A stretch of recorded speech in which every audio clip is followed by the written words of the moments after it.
Captain Hyun-Sik Kim stared at the view screen as his ship moved through the wormhole. Colors he had never seen before swirled around the vessel. His hands gripped the armrest of his command chair. After 300 years of searching, humanity had finally found a way to travel faster than light. Now they were about to meet aliens for the first time. The Horizon Dawn emerged into a new star system. What Hyun-Sik saw made him gasp. A massive station floated in space bigger than Earth's moon. Ships of every shape and size moved around it. Some looked like flowers, others like crystals, and some defied all logic with their designs. "We're being scanned," said Lieutenant Dae Jung Choi from the security station. "Multiple frequencies. They know we're here." A voice came through the speakers. It sounded musical, like wind chimes. "Unknown vessel, you have entered Council space. State your origin and intent." Ambassador Ji-eun Park stepped forward. She had trained her whole life for this moment. "This is Ambassador Ji-eun Park of Earth. We come in peace. We seek friendship and knowledge." There was a long pause. Then the voice replied, "Earth? We have no record of this world. Please approach the station. A guide will meet you." The docking process took hours. The station was so large that the Horizon Dawn looked like a toy boat next to an aircraft carrier. When they finally entered the docking bay, Hyun-Sik could see hundreds of alien species moving about. Some walked, some flew, some seemed to float. Their guide was a being that looked like a jellyfish made of light. It spoke through a translation device. "Welcome to Nexus Prime, the heart of the Galactic Council. I am Quilmara. You are the 848th species to discover faster-than-light travel. How exciting." The tone was polite but felt dismissive, like an adult talking to a child who just learned to tie their shoes. Ji-eun smiled anyway. "We're honored to be here. Earth has much to offer the galaxy." Quilmara led them through the station. Dae-jung kept looking around, his training making him notice details. The aliens wore beautiful clothes and jewelry, but he saw no weapons. No guards, no security checkpoints. The station had shields, but they seemed designed only for asteroids and accidents. "Where are your military forces?" Dae-jung asked. Quilmara made a sound like laughter. "Military? Oh, how quaint. We outgrew such things 12,000 years ago. The Council maintains peace through diplomacy and economic cooperation. War is a relic of primitive civilizations." Dae-jung felt a chill run down his spine. He had spent 20 years in Earth's military.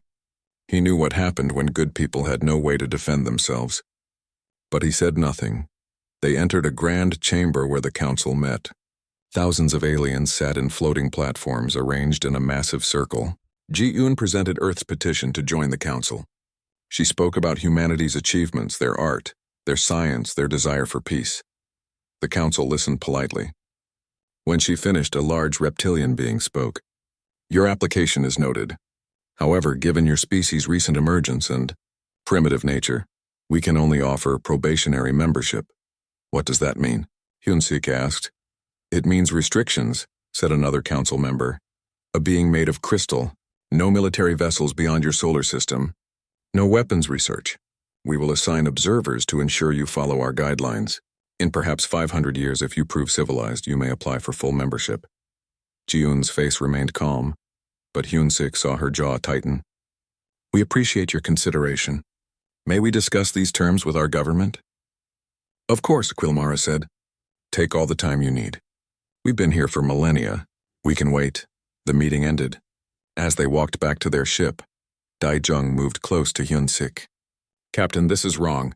They have no defenses. They've forgotten how to protect themselves." "I know," Hyun-Sik whispered back. 12,000 years of peace sounds wonderful. But peace doesn't last forever. It never does. On the flight back to Earth, Hyun-Sik wrote his report. Humanity had found the stars full of life, just as they hoped. But they had also found a galaxy that had grown soft. The Council treated them like children, but Hyun-Sik wondered who the real children were. People who remembered how cruel the universe could be, or people who had forgotten. When the Horizon Dawn entered orbit around Earth, Hyun-Sik looked at his homeworld. Humanity had fought wars for thousands of years. They knew violence, struggle, and survival. The Council saw this as primitive. But Hyun-Sik had a different thought. Maybe Earth's experience with conflict was not a weakness. Maybe it was about to become humanity's greatest strength. He just didn't know yet how right he was. 6 months had passed since Earth joined the Galactic Council. Commander Taemin Song sat in his captain's chair aboard the Soul's Pride. watching the edge of human space. His ship was a frigate armed with railguns and missiles. The Council had suggested that Earth remove such weapons. Earth had politely refused. "Commander, I'm picking up a distress signal," said his communications officer. "It's coming from the neutral zone." Taemin leaned forward. "What's the message?" "It's a Council merchant convoy. They're under attack. Pirates." Taemin didn't hesitate. "All hands to battle stations. Set course for the signal. Maximum speed." The Soul's Pride jumped to faster-than-light travel. Within minutes, they arrived at the scene. What Taemin saw made his blood boil. 5 large merchant ships were surrounded by smaller attack vessels. The merchants had no weapons, no shields worth mentioning. They were defenseless. The attacking ships belonged to the Kartesh Syndicate, a criminal organization that operated in Council space. They had painted symbols on their hulls like ancient pirates flying their flags. "Sir, the merchants are taking heavy damage," his tactical officer reported. "Hull breaches on 3 vessels. One is venting atmosphere." "Target the pirate ships," Taemin ordered. "Fire when ready." "Sir, they're hailing us," the communications officer said. "Ignore them. Fire." The Soul's Pride opened up with railguns. Metal slugs moving at incredible speed tore through the pirate vessels.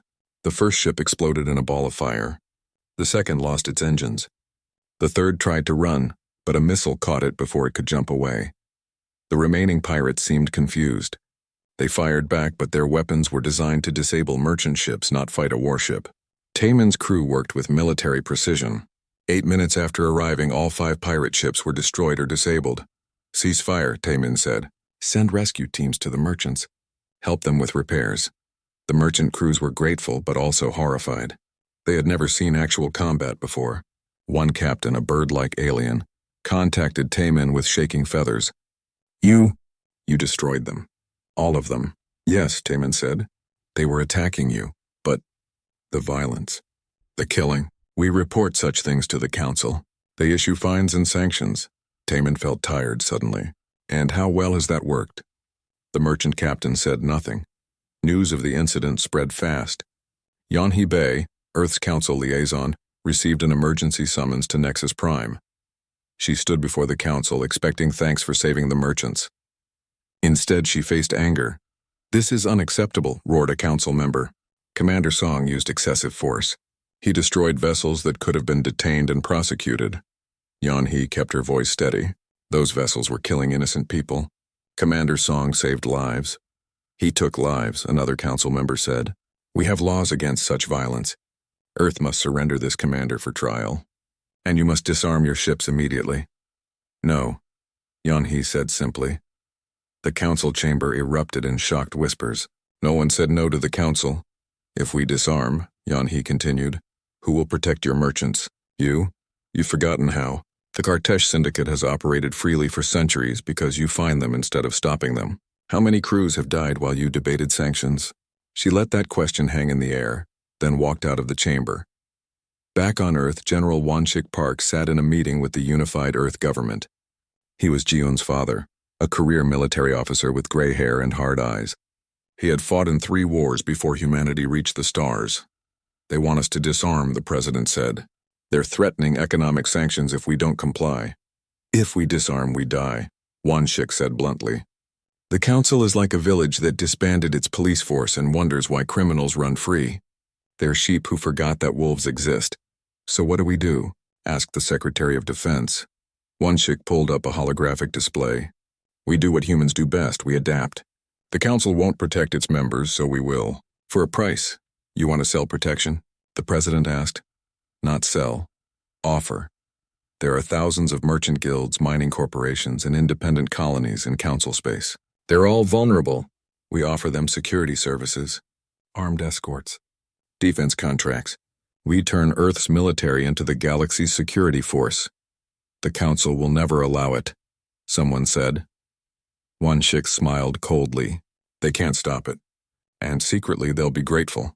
They get to maintain their moral high ground while we do the dirty work of actually protecting people." The plan was approved. Within weeks, Earth began offering military protection services to any Council species willing to hire them. The response was overwhelming.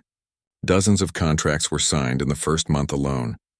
The Kartesh Syndicate watched these developments with growing anger. For centuries, they had raided and robbed with minimal consequences. Now humans were interfering. They held a meeting of their leadership and made a decision. They would teach these newcomers a lesson. They placed a bounty on any human military vessel. 1 million credits for any Earthship destroyed. When Tai Min heard about the bounty, he laughed.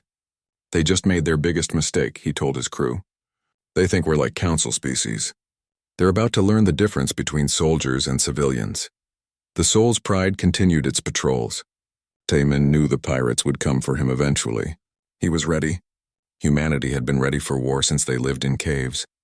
The galaxy had forgotten how to fight. Earth remembered, and that made all the difference. Admiral Sun Mi Han looked at the holographic map floating above her desk. Blue dots represented Earth's protection contracts. There were hundreds of them now, spread across 3 sectors of council space. In just 1 year, humanity had gone from galactic newcomers to the biggest private security force in known space.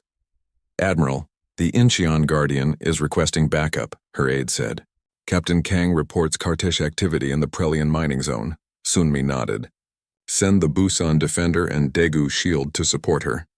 Tell them to engage and destroy any hostile forces. Captain Bora Kang commanded the Incheon Guardian, a destroyer assigned to protect a Prelian mining convoy. The Prelians were insect-like beings who had hired Earth protection after losing 12 ships to pirates in 1 month. They paid well and asked no questions about Earth's methods. Captain, sensors show 15 Kartesh vessels approaching. Her tactical officer reported. They're not hiding. They want us to see them. Bora studied the display. The pirate ships were moving in a loose formation, probably expecting the usual. The convoy would scatter, the ships would be looted, maybe a few Prelians would die. Then the council would issue a strongly worded statement and nothing would change. They don't know we're here, Bora said. We're running silent, tucked behind the largest mining ship. Let them get close, her crew waited. Years of training kept them calm. The Kartesh ships spread out, moving to surround the convoy. They were minutes from attacking when Bora gave the order. All weapons fire. The Incheon Guardian dropped its stealth field and opened fire. Railguns tore through 2 pirate ships before they could react. Missiles locked onto 3 more.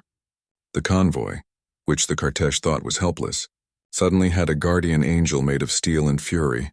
The pirates tried to fight back, but their weapons were meant for terrorizing merchants, not fighting warships. Bora's crew worked with machine-like efficiency. Targeting, firing, reloading. Within minutes, 8 Kartesh ships were destroyed. The remaining 7 tried to run. Bora's voice was cold as ice. Don't let them escape. Pursue and destroy. Captain, is that necessary? Her executive officer asked quietly. They're running. Bora turned to look at him. If they escape, they'll attack someone else tomorrow. Someone who doesn't have protection. We end this here. The Busan Defender and Daegu Shield arrived just as the fleeing pirates tried to jump away. The 3 Earth ships formed a net. One by one, the pirate vessels were hunted down. When it was over, all 15 Kartesh ships were destroyed or crippled. But Bora wasn't finished. Tactical, track where they came from. Find their base. Captain, that's not part of our contract, her executive officer said. I don't care. Find it. They traced the pirate ships back to a hidden base in an asteroid field. Bora called in 2 more Earth vessels. Together they assaulted the base. The Kartesh had never imagined anyone would attack them in their own territory. The base was destroyed in less than an hour. News of the battle spread like wildfire. Dr. Young-Ho Lee, a military historian working for Earth's government, documented everything. He watched the footage from Bora's engagement and realized something important. We're not just better at fighting, he told Admiral Sun Mi Han. We understand warfare at a level the galaxy has forgotten. Look at this. He showed her the tactical breakdown. Captain Kang used ambush tactics, coordinated fire, pursuit doctrine, and strategic target selection. These are basic military concepts for us. But the galaxy hasn't thought about war in 12,000 years. To them, this looks like genius. Sun Mi understood. We have institutional knowledge that doesn't exist anywhere else in the galaxy. Exactly. Every human military academy teaches Sun Tzu, Clausewitz tactical theory, logistics. We have thousands of years of military history to learn from. The council species have nothing. They're trying to fight us with no training, no doctrine, no understanding of warfare. The council formally censured Earth for excessive violence and unilateral military action. but they took no real action. They couldn't. Too many council members were hiring human protection in secret. The council's moral stance meant nothing when your ships were being raided and your people were dying. The Kartesh Syndicate was furious. They had lost hundreds of ships and multiple bases. Their leadership met in emergency session. They raised the bounty on human ships to 5 million credits. They also did something desperate. They started hiring mercenaries from outside council space. There were species out there, isolated and independent, who still remembered how to wage war. The Kartesh offered them fortunes to attack human forces. Colonel Kiwan Bayek learned about this through intelligence channels. He commanded Earth's Special Operations Forces, soldiers trained for missions that required stealth and precision. When he presented the information to his superiors, the response was immediate. "We need to cut the head off the snake," General Wanshik Park said. "Find their leadership. Capture them. End this organization once and for all." Kiwan assembled a team of 20 operators. They infiltrated the Kartesh command station using methods the galaxy hadn't seen in millennia. They hacked security, moved through ventilation systems, neutralized guards without raising alarms. It was textbook special operations work. The Kartesh leadership never knew what hit them. One moment they were planning their revenge against Earth. The next, human soldiers in black armor were in their chamber. Kiwan personally arrested the syndicate's leader, a creature that looked like a giant centipede. "You're finished," Kiwan said through his translator. "We have all your files, all your contacts, everything. Surrender peacefully or die fighting. Your choice." The Kartesh leader looked at the armed humans surrounding him and chose life. The entire Kartesh network collapsed in one night. Over 200 arrests were made across multiple systems. The galaxy watched in amazement. The Kartesh Syndicate, which had terrorized council space for centuries, was gone. The message was clear. Humanity didn't just defend. They hunted. They planned. They executed operations that the galaxy thought impossible. Earth had brought warfare back to the stars, and nothing would ever be the same. Overlord Taraxis sat on his throne aboard the grandest ship in the Veltraxian Empire. The Veltraxians looked like tall, elegant lizards with scales that shimmered like gold. For 8,000 years, they had been the most powerful voice in the Galactic Council. They ruled through wealth and influence, not violence. Until Earth arrived. "These humans must be dealt with," Taraxis said to his advisors. "They spread chaos and violence. They reject our guidance. They make a mockery of council authority." "What do you propose, Overlord?" asked his chief advisor. "We will assemble our fleet. 300 ships. We will travel to Earth's system and demand their complete surrender. They will disarm or we will occupy their world." The advisor looked worried. "The humans have proven dangerous, Overlord." "Perhaps diplomacy." "Diplomacy?" Taraxis laughed. "They are children with weapons. Our ships are massive, beautiful symbols of our power. When they see our fleet, they will understand how insignificant they are." The Veltraxian Empire assembled its fleet. Each ship was enormous, built to inspire awe rather than wage war. They had weapons, but minimal ones. They had shields, but designed for show. The Veltraxians hadn't fought a war in thousands of years. They had forgotten what war actually meant. Fleet Admiral Sang-Hoon An watched the Veltraxian fleet approach Earth's solar system. He sat in the command center on the moon, surrounded by holographic displays. His defensive fleet numbered 89 ships. The Veltraxians had 300. On paper, it looked like a massacre. "Admiral, they're broadcasting a message," his communications officer said. Taraxis's face appeared on screen, looking smug and confident. "People of Earth, I am Overlord Taraxis of the Veltraxian Empire. You have violated council law repeatedly. You have spread violence and chaos. We are here to restore order. You will disarm all military vessels immediately. You will surrender your weapons. You will accept Veltraxian oversight of your government. You have 1 hour to comply, or we will pacify your system by force." Sang-Hoon said nothing for a moment. Then he started laughing. His entire command staff stared at him. "Sir?" his second-in-command asked. "They think this is a negotiation," Sang-Hoon said. "They think we'll be scared of their big ships. They have no idea what they've walked into." He opened a channel to the Veltraxian fleet. "Overlord Taraxis, this is Fleet Admiral Sang-Hoon An of Earth Defense Forces. You have entered our system with a hostile fleet. You have 1 hour to leave. If you do not, we will destroy you." Taraxis laughed on the screen. "You destroy us? Little human, we have 300 ships to your—" He paused, checking his sensors. 89. "You are outnumbered more than 3 to 1. Numbers don't win wars, Sang-hoon said. Strategy does. Training does. Experience does. You have none of those things. Leave now or learn a very expensive lesson. Taraxis cut the communication, his face purple with rage. Arrogant primitives. All ships advance. Show them the might of the Veltraxian Empire. The 300 Veltraxian ships moved forward. They were beautiful, gleaming in the light of Earth's sun. They looked like floating palaces. That was their first mistake. Sang-hoon had spent a year preparing for exactly this scenario. He knew the Veltraxians might come eventually. Earth's intelligence had studied every Veltraxian ship design. They knew every weakness, every vulnerability. All ships execute Plan Harbinger, Sang-hoon ordered. The Earth fleet split into groups. They didn't engage head-on. Instead, they used hit-and-run tactics. Fast destroyers darted in, targeted the Veltraxian engines, and jumped away before return fire could hit them. Missile frigates launched waves of smart weapons that overwhelmed the Veltraxian point defense systems. Lieutenant Haewon Shin led a squadron of fighters through the Veltraxian formation. The enemy ships were so large and slow that flying between them was like navigating through a parking lot. Her targeting computer locked onto command bridges, engine rooms, and weapon systems. One by one, she disabled Veltraxian ships with surgical precision. The battle was chaos for the Veltraxians. Their ships were designed to look impressive, not fight. Their crews had no combat training. Their captains had never given real battle orders before. They tried to return fire, but human ships were too fast, too maneuverable. Taraxis watched in growing horror as his fleet fell apart. What is happening? Why can't we hit them? They're using evasive patterns, Overlord, his tactical officer said. And our weapons are too slow.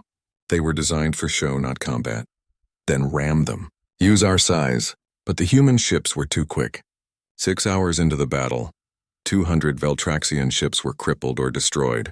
The rest were damaged. Taraxis' own flagship was hit by a missile that knocked out its engines. The massive ship drifted helplessly. Sang-hoon opened a channel. Overlord Taraxis, do you wish to continue this lesson? Taraxis looked around his damaged bridge. His crew was injured. His beautiful ship was ruined. His pride was shattered. No, he whispered. Louder, Sang-hoon said. No. Taraxis shouted. We surrender. Please, no more. It was the first military surrender in 12,000 years of recorded galactic history. Ambassador Ji-un Park stood before the Galactic Council 3 days later. The chamber was silent. Everyone had heard about the battle. The Veltraxians, the Council's most powerful member, had been crushed by humanity. The Veltraxian Empire violated our sovereignty, Ji-un said calmly. They threatened our homeworld. We defended ourselves. Any species would have done the same. You humiliated them, a council member said. You destroyed hundreds of ships. We disabled most of them, Ji-un corrected. We could have destroyed them all. We showed mercy. But let me be clear to this council and everyone listening. Earth will not disarm. We will not submit to oversight. We will not accept being treated as inferior. She paused, looking around the chamber. Any species that threatens humanity will face the same fate as the Veltraxians. We seek peace. We want friendship. But we will not be conquered. We will not be bullied, and we will not apologize for surviving. She walked out of the chamber. Behind her, the council erupted in arguments. Some demanded Earth's expulsion. Others called for negotiation. But everyone understood one thing. The galaxy's balance of power had shifted. Earth was no longer a newcomer asking for acceptance. They were a force that could destroy empires, and they had proven they would not hesitate to do so when threatened. Overlord Taraxis was overthrown by his own people days later. The Veltraxian Empire fractured, and the galaxy learned to fear humanity. The Galactic Council was breaking apart. Half the member species wanted Earth expelled immediately. They called humans violent barbarians who threatened galactic peace. The other half quietly thanked the stars that someone finally stood up to Veltraxian dominance. They wanted Earth as an ally. Chancellor Mi Kyung-ro represented Earth in these chaotic debates. She was a skilled diplomat, patient and calculating. Every day she faced angry aliens demanding that humanity leave the council. Every night she met secretly with species who wanted to learn from Earth. How do you remain so calm? Asked a Prelian diplomat during one private meeting. They insult your people daily, Mi Kyung smiled. Because actions matter more than words. While they debate, we protect trade routes. While they complain about violence, their merchants hire our ships. Words are cheap. Results are everything. But not everyone was just talking. Intelligence Officer Daun Huang discovered something alarming. The Kartesh Syndicate was not completely destroyed. Scattered groups had survived, and they were planning revenge. "They're hiring mercenaries from outside council space," Daun reported to General Wanshik Park. "Species we've never encountered. Some of them actually know how to fight." Wanshik studied the intelligence reports. "They're planning coordinated attacks. Multiple targets. They want to hit our colonies and anyone who works with us." When? Soon. Within weeks. Wanshik took the information to Earth's Command Council. The decision was unanimous. "We don't wait for them to attack. We strike first. Hit every known Kartesh base simultaneously. End this threat permanently." Operation Starfall involved 47 separate strike teams hitting targets across 3 sectors. But the main objective was Kartesh Prime, the pirates' homeworld. That mission went to Major Jinwoo Lim. Jinwoo was a ground forces commander, specialized in planetary assault. He led 5,000 soldiers, supported by air and space assets. Their mission was to capture the Kartesh Central Command and arrest every leader they could find. The assault began at dawn. Human dropships descended through Kartesh Prime's atmosphere, while fighters provided cover. The Kartesh had defenses, but nothing like what they faced. Jinwoo's forces moved with precision, capturing objectives one after another. The Kartesh tried to fight. Some of their mercenaries were skilled, but they faced soldiers who had trained their entire lives for combat. Jinwoo's troops used combined arms tactics, overwhelming firepower, and perfect coordination. In 6 hours, they controlled the capital city. Jinwoo himself led the final assault on the Central Command building. His team breached the doors, fought through corridors, and reached the command center. 20 Kartesh leaders were inside, along with their mercenary bodyguards. The firefight was brief but intense. When it ended, Jinwoo stood over the captured Kartesh officials. "Your organization is finished," he said. "Every base, every asset, every operation. All of it is gone." Across 3 sectors, the coordinated strike succeeded. The Kartesh Syndicate was completely destroyed. Not scattered. Not damaged. Destroyed. The psychological impact on the galaxy was enormous. For thousands of years, the Council had maintained peace through economic pressure and diplomacy. Violence was unthinkable. Now there was a new reality. Cross humanity or its allies, and you faced real consequences. Some species were terrified. Others were inspired. A group of 37 species formed a new alliance called the Defense Coalition. They wanted to learn military doctrine from humanity. They wanted to be able to protect themselves. Instructor Taeyong Nam was assigned to lead the first Galactic War College. He stood before the first class of alien cadets. There were Prelians, reformed Veltraxians, and dozens of other species. They looked nervous. "Welcome," Taeyong said. "You're here because your governments understand a simple truth. Peace is not the absence of weapons. Peace is the choice not to use them. But you cannot make that choice if you're helpless." He activated a holographic display showing ancient Earth. "My ancestors fought wars for thousands of years. We killed each other over resources, religion, land, and pride. We nearly destroyed ourselves. But we learned. We studied warfare not to wage it, but to understand it, to prevent it." A Prelian cadet raised a claw. "Teacher, if we learn warfare, won't we become violent like the old days?" "That's the risk," Taeyong admitted. "That's why this training includes ethics, law, and restraint. Military strength without wisdom is dangerous, but weakness without strength is fatal. You need both." Over months, the War College taught tactics, strategy, logistics, and leadership. The students learned about Sun Tzu's art of war, about defensive positions, about combined arms. They studied Earth's military history, both the victories and the terrible mistakes. Meanwhile, the Veltraxian Empire was collapsing. Without Taraxis, the government fractured. Civil war seemed likely. Dozens of colonies declared independence. The galaxy's former superpower was falling apart. Then something unexpected happened. The new Veltraxian government contacted Earth, not with threats or demands, with a request. Admiral Sun Mi Han met with the Veltraxian delegation. Their leader was young, his scales dull from stress. "Admiral, our empire is breaking. Without military force, we cannot stop the collapse. Criminal groups are attacking our colonies. Rebels are seizing worlds. We need help. Why come to us?" Sun Mi asked. "You invaded our system. Because you won. The Veltraxian said simply. You understand power. You know how to maintain order. We're asking for your assistance not as conquerors but as teachers. It was a moment that would define Earth's role in the galaxy. Sunmi thought about it carefully. We'll help, but on our terms. We train your forces. We help restore order, but we don't occupy. We don't rule. You remain sovereign. Agreed. Over the next year, Earth helped stabilize the Veltraxian Empire. Human advisors trained Veltraxian security forces. Earth ships patrolled troubled regions until local forces were ready. It was nation-building on a galactic scale. Some on Earth questioned the policy. Why help them? People asked. They tried to conquer us, General Wanshik Park answered during a press conference. Because we're not conquerors. We're not an empire. Yes, we're the strongest military power in the galaxy. But strength means nothing if you use it only for yourself. We help the Veltraxians because a stable galaxy benefits everyone, including us. The galaxy watched carefully. Would Earth become benevolent protectors or just another empire? Would they use their power wisely or abuse it? The answer came in Earth's actions. They trained anyone who asked. They defended those who couldn't defend themselves. They used force only when necessary, and most importantly, they always left. Earth soldiers never occupied conquered worlds. They completed their missions and went home. A new galactic order was emerging.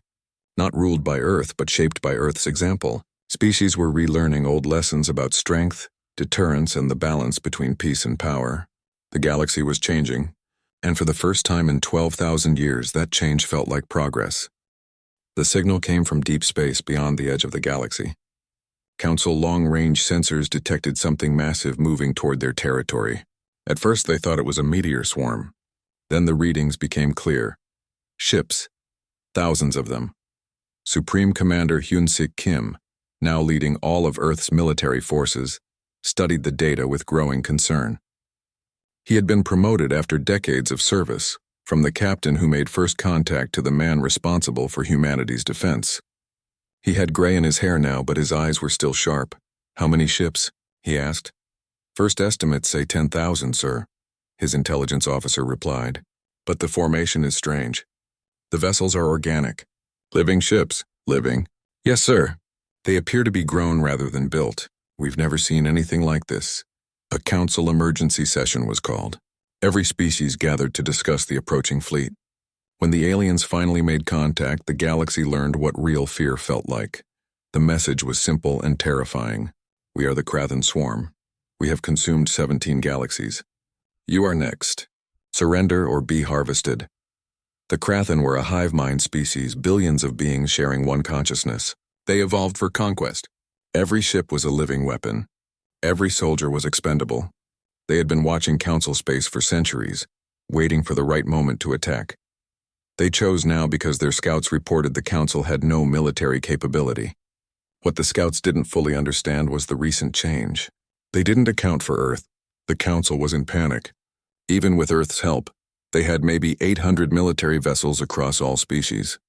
The Krathen Vanguard fleet had 10,000. The math was impossible. Hyun-Sik stood before the council. We need to organize a combined defense. Pool all our ships, all our resources. Fight as one force. Against 10,000, a council member said. It's suicide. Maybe, Hyun-Sik admitted. But it's the only chance we have. Earth will fight. The question is, will you fight with us? For a long moment, no one spoke. Then a Prelian stood. My people will fight. A Veltraxian rose. We will fight. One by one, species that had never known war volunteered to face annihilation. Within days, 173 species committed ships and crews. Captain Bora Kang was assigned to train mixed-species crews. It was chaos. She had Prelians who didn't understand chain of command working alongside Veltraxians, who had never fired a weapon. Some species didn't even have the right body structure to use human-designed controls. This is impossible, her executive officer said after a particularly frustrating training session. Half of them freeze up during combat simulations. The other half panic. Bora looked at the alien crews working on the training deck. They're scared. They should be. But they're here. That takes more courage than we give them credit for. She gathered all the trainees together. Listen to me. Yeah, you're untrained. Yes, you're scared. Yes, you'll probably die. But you're fighting for your homes, your families, everything you love. That makes you soldiers. Not good soldiers yet, but soldiers. A young Prelian cadet spoke up. Captain Kang, what if we run? What if we can't handle it?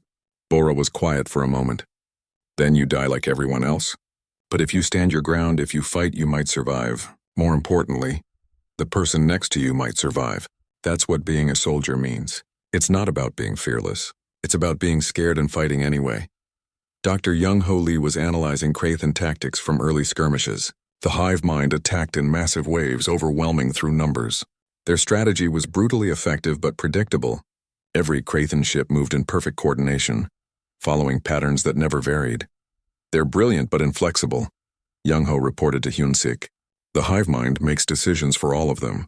If we can disrupt their coordination even briefly, they'll be vulnerable. How do we disrupt a telepathic network?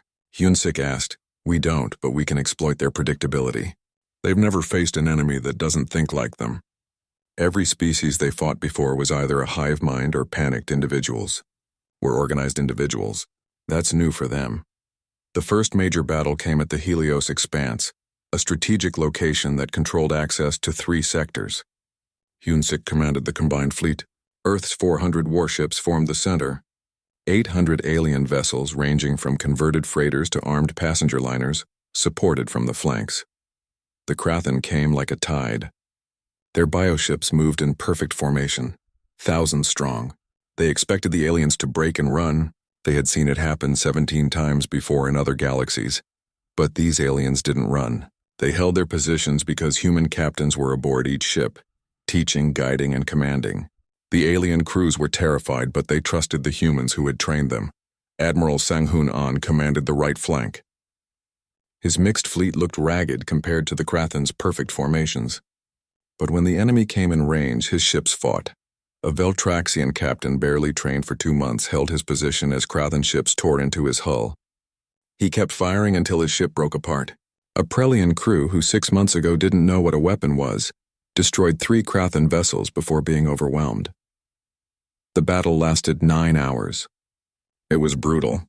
The Krathen lost 1,800 ships. The combined fleet lost 320. For the Krathen, it was their first real defeat in recorded history. For the galaxy, it proved they could fight back. But everyone knew this was just the beginning. The Krathen vanguard was only a fraction of their total force. Behind them came millions more ships. The real war was about to begin. Hyun-sik stood in the command center looking at casualty reports. 320 ships, tens of thousands dead, most of them aliens who had never wanted to be soldiers. We won, his aide said quietly. We survived, Hyun-sik corrected. Winning comes later, if we're lucky. He turned back to the displays, already planning the next battle. The Krathen thought they were harvesting another helpless galaxy. They were about to learn that this galaxy had humans, and humans knew how to fight back. 18 months of war changed the galaxy forever. Every species contributed to the fight. Worlds that once debated trade policies now built warships. Civilians who never held weapons trained as soldiers. The Krathen swarm taught the galaxy a hard lesson. Peace was a choice, but only if you had the strength to defend it. The combined fleet grew to 12,000 vessels. Earth contributed only 600 ships, but those ships led every major engagement. Human tactics, human training, and human courage became the foundation of galactic defense. Fleet Admiral Sun Mi-han stood in the command center of the Seoul Victorious, the largest warship ever built by humanity. She was planning the final offensive. Intelligence had located the Krathen staging ground in intergalactic space between galaxies. If they destroyed it, the invasion would collapse. The attack will be dangerous, she told her command staff. We're jumping into unknown territory. The Krathen will have millions of ships defending their staging ground. Some of us won't come back. All of us volunteered, Admiral, said a Veltraxian captain. We know the risks. Sunmi looked around the room. Humans, Veltraxians, Prelians, and dozens of other species. 6 years ago, most of them had never even held a weapon. Now they were veterans of the largest war in galactic history. Then let's finish this, she said. Commodore Daejung Choi commanded a carrier group, his fighters ready for launch. He remembered being a young lieutenant on the Horizon Dawn, the first human ship to meet the Council. He had noticed back then that the galaxy had forgotten how to fight. Now he was teaching them how to win. All squadrons, this is Commodore Choi, we're going in first. Clear a path for the main fleet. Make every shot count. Wing Commander Haewon Shin led her fighters through the jump point. What she saw on the other side made her breath catch. The Krathen staging ground was massive, a living structure the size of a moon surrounded by thousands of bioships. Stay in formation, she ordered her pilots. Target the defense platforms. We need to open a hole. The battle began. Human fighters darted through Krathen formations, their pilots using skills refined through years of combat. Behind them came the main fleet, 12,000 ships from 100 species all fighting as one. The Krathen hive mind realized too late that this attack was different. The galaxy's forces didn't panic. They didn't break. They fought with coordination that matched the Krathen's own hive mind tactics, but with flexibility the Krathen couldn't understand. Sunmi directed the battle from the Sol victorious. All capitals target the staging structure. Destroyers, keep those bioships off us. Fighters, find the Queen ship. The Queen ship was the center of the Krathen hive mind. Destroy it and the entire invasion force would lose coordination. Haewon's squadron hunted through the chaos searching for the distinctive vessel. I've got it, Haewon called out. It's hiding behind the main structure. All wings on me. 100 fighters converged on the Queen ship. The Krathen threw everything they had to protect it. Haewon lost half her squadron in the approach. But the survivors broke through. Missiles and railguns tore into the Queen ship's organic hull. The effect was immediate. Across the battle space, Krathen ships suddenly moved erratically. The hive mind was damaged, its coordination broken. The combined fleet pressed the advantage. 6 hours into the battle, the Krathen staging structure began to collapse. The Queen ship was destroyed. Millions of Krathen bioships stopped fighting. For the first time in their species' history, the hive mind experienced something new. Defeat. The remaining Krathen forces retreated into intergalactic space. They would be back eventually, but not for centuries. The galaxy had time to prepare. When the fleet returned home, they were greeted as heroes. Every species celebrated, but the real work was just beginning. The war had changed everything. Now they had to build a lasting peace. Supreme Commander Hyun-Sik Kim stood before the reformed Galactic Council. The chamber had been rebuilt with new seats for the Defense Coalition species. Earth was offered a permanent position on the High Command, equal to the founding species. We're honored, Hyun-Sik said, but let me be clear about something. Earth didn't fight this war to gain power. We fought because it was necessary. We taught you to fight not to rule you, but to protect you. He paused, looking around the chamber. 6 years ago, you called us primitive because we knew warfare. You were right that war is terrible, but you were wrong to forget how to defend yourselves. Peace maintained through weakness isn't peace. It's just waiting for the next threat. The Council voted to establish the Unified Defense Force, combining all military assets under shared command. General Won-Shik Park became its first Joint Chief. Species that once debated for months over trade disputes now made defense decisions in hours. Chancellor Mi Kyung-ro helped draft the new council charter.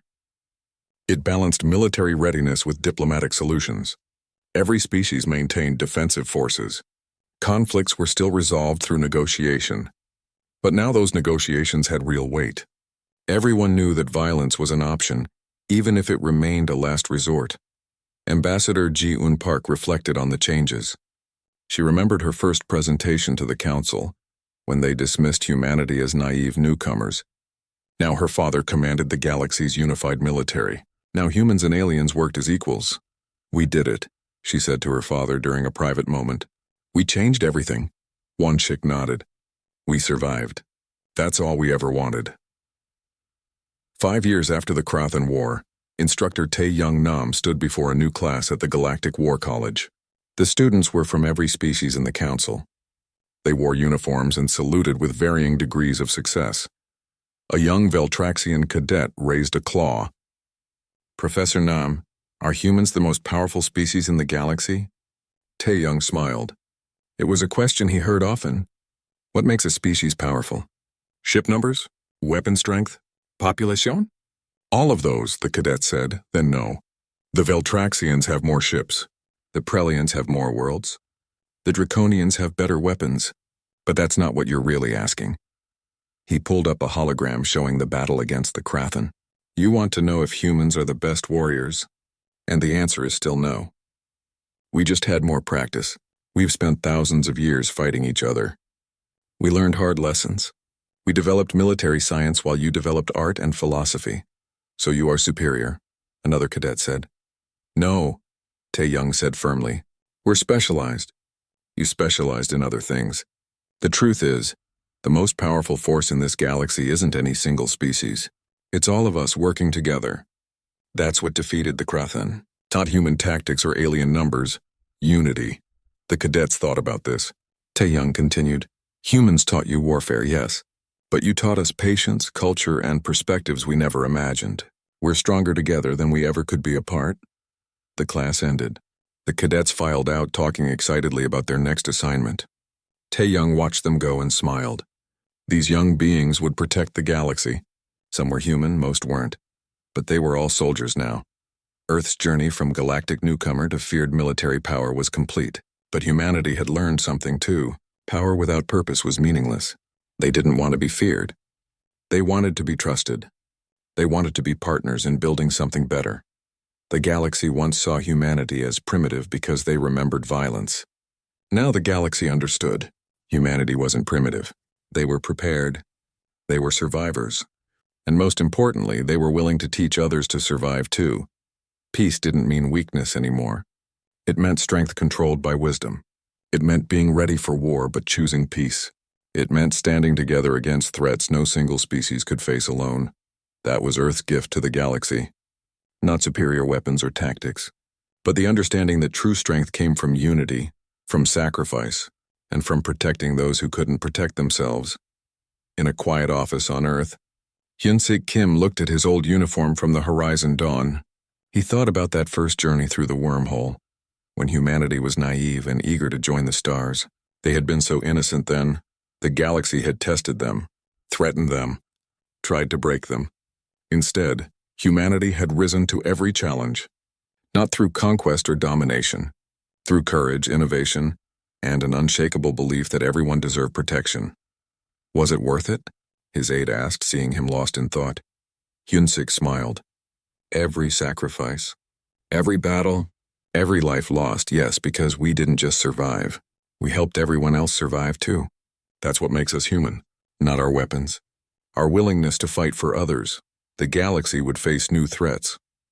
That was certain, but it would face them together, united by the hard lessons of war and the harder choice of peace. Earth went from newcomer to military power, but more importantly, they went from outsiders to family, and that made all the difference.